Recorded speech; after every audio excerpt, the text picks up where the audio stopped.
शादीशुदा होने के बावजूद दूसरी हसीना के लिए धड़क चुका है इन स्टार्स का दिल। प्यार की हद उस लेवल पर थी कि इन्होंने अपना बसा बसाया घर तोड़ दिया था। पत्नी ही नहीं, कुछ नहीं तो अपने बच्चों को भी छोड़कर पराई औरत से रिश्ता बनाया। बिना डिवोर्स दिए ही दूसरी शादी रचा ली और जब गलती का एहसास हुआ तो पहली पत्नी के पास वापस लौट कर आ गए थे ये 4 सेलेब्स। तो आइए जानते हैं कि इस लिस्ट में कौन कौन से स्टार्स का नाम शामिल है। नंबर 1, महेश भट्ट। जी हाँ, महेश भट्ट ने 2 शादियां की हैं।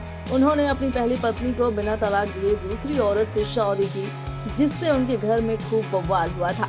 यहाँ तक कि उनकी पहली पत्नी ने उन्हें उनके बच्चों से दूर तक कर दिया था। 20 साल की उम्र में महेश भट्ट को लॉरेन ब्राइट से प्यार हुआ था। वो लॉरेन बॉम्बे स्कॉटिश में पढ़ाई कर रही थी। पहले दोनों में दोस्ती हुई और फिर ये प्यार में बदल गया। महेश भट्ट और लॉरेन ने शादी कर ली।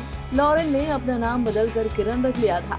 शादी के 1 साल बाद किरण और महेश के घर बेटी का जन्म हुआ, जिसका नाम उन्होंने पूजा रखा। महेश और किरण का एक बेटा भी है, राहुल। हालांकि शादी के कुछ साल बाद किरण और महेश भट्ट का रिश्ता खराब होने लग गया। कहा जाता है कि इसकी वजह महेश भट्ट की एक के बाद एक फ्लॉप फिल्म थी और उनका अफेयर भी। दरअसल महेश भट्ट अपनी बीवी किरण को छोड़कर एक्ट्रेस प्रवीण बॉबी के साथ रहने लगे थे। प्रवीण के साथ रहने से महेश भट्ट की शादीशुदा जिंदगी खराब हो रही थी।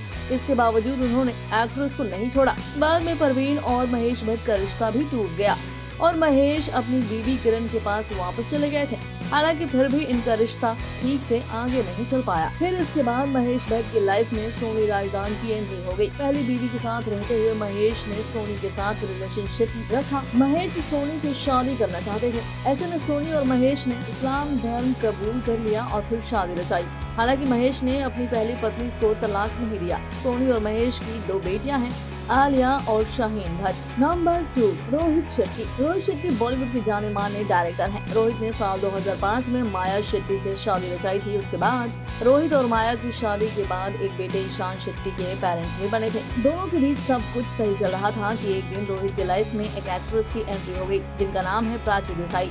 जी हाँ, फिल्म बोल बच्चन के सेट पर साथ काम करने के दौरान दोनों एक दूसरे के क्लोज आ गए थे और धीरे धीरे इनका रिश्ता दोस्ती से प्यार में बदल गया। रोहित ने अपने प्यार के लिए अपनी शादीशुदा जिंदगी की परवाह नहीं की और तो और रोहित इस कदर आगे बढ़ गए कि उन्होंने प्राची के लिए अपनी पत्नी और बच्चे का भी कोई परवाह नहीं किया और उन्होंने उन्हें छोड़ दिया।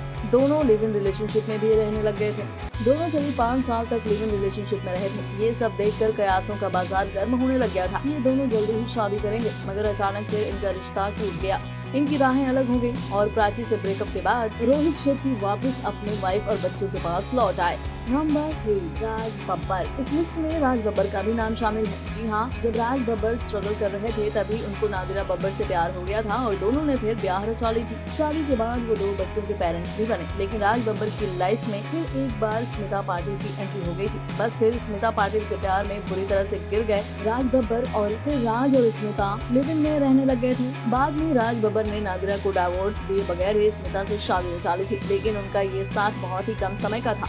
अपने पहले बच्चे प्रतीक बब्बर के जन्म के 15 दिन बाद ही स्मिता ने इस दुनिया को अलविदा कह दिया। ऐसे में राज बब्बर बुरी तरह से टूट गए थे और फिर उनको उनकी पहली पत्नी नादिरा ने ही संभाला था और प्रतीक बब्बर को भी बेटे का प्यार मिला। नंबर 4, दिलीप कुमार। दिलीप कुमार और सायरा बानो की मैरिड लाइफ बेहद खुशहाल बीत रही थी और 1972 में सायरा प्रेग्नेंट हुई और उनका मिसकैरेज हो गया। इसके बाद दोनों ने कभी बच्चे के लिए कोशिश नहीं की। लेकिन सायरा की लाइफ में काली रात तब आई जब दिलीप कुमार का दिल किसी और हसीना के लिए धड़क गया था और उन्होंने शादी भी रचा ली थी।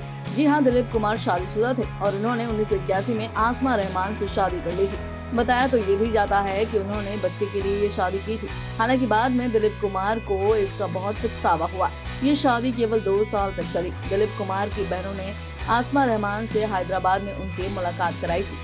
अपनी आत्मकथा में दिलीप कुमार ने इसे बहुत बड़ी गलती बताया था। उन्होंने लिखा, मेरी जिंदगी का एक प्रकरण है जिसे मैं भूलना चाहता हूँ, जिसे मैंने और सायरा ने अपनी यादों से पीछे धकेल दिया है। वो एक गलती थी। दबाव में आकर मैंने हैदराबाद में एक क्रिकेट मैच के दौरान आसमा रहमान के साथ मिला और उनसे जुड़ा भी था।